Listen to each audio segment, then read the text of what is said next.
when I click on your profile and you have the chip and putt game. Oh, the pitch and putt. The pitch and putt, yeah. And I didn't invent that. I seen it on Twitter somewhere. I think it was an Italian club. They had some players messing about in like one of their academies.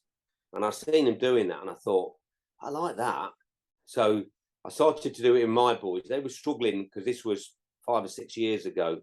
And they were struggling to lift the ball. There's a way that you can do it where you have a player stood behind the goal and they pass it to them and they set it back and then chip it.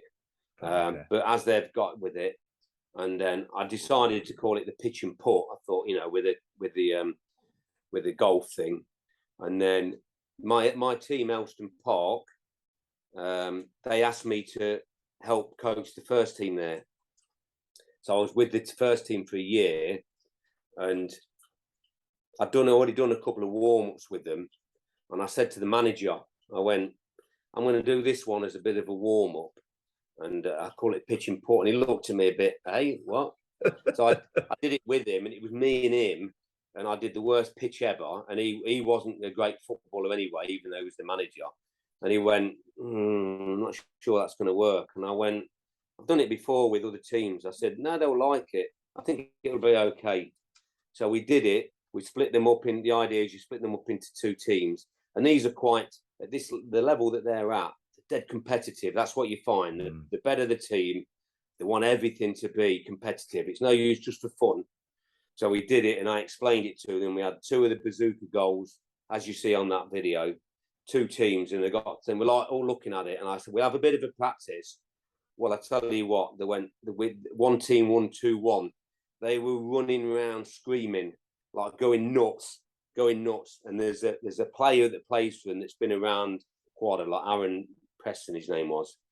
Unbeknown to me, the manager told me about a month later, Aaron had said to him, that's the best warm-up I've ever done. They loved it because the whole simplicity of it is, if you ever watch kids when any team, when they're not doing any actual drills, they're smashing the ball at the goal, aren't they? Mm-hmm. But they all wait till they're being watched, aren't they? They all have to, it's me, watch me. So they like to be watched. So suddenly you've not invented a game, you've got a game where 9, 8, 7 players are watching that person finish. So they're under the spotlight, aren't they? They're getting all the attention.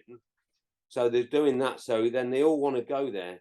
And then the best thing is with that, they all think it's easier than it is because it's quite hard. So they think, oh, that's easy. But it's not. But the fact that they're then being watched by all their teammates to put it in, it becomes they all enjoy it. And then once you put the competitive nature in it, and they go crazy. And then in the end, I did it. And then the next week they went, where's the goals for the pitch and putt? I went, yeah, but you can't. Yeah, I know you'll get used to it. No, we have to have that. So it became part of the warm-up for quite a long time, till the end. The manager said to me, he said, I think you're going to have to stop the pitch and putt. I went, okay, why? And he went, because I've noticed that some of them have got the ump, they got the ump for the rest of the warm-up because they've lost the pitch and putt. So there was almost like trying to pick teams and be the winners. So it almost got too competitive. And then the ones that hadn't won, because the others were jibbing them, it gone there. But yeah, it's a fantastic little, and I think I just call it the pitch and putt. I think it's going to be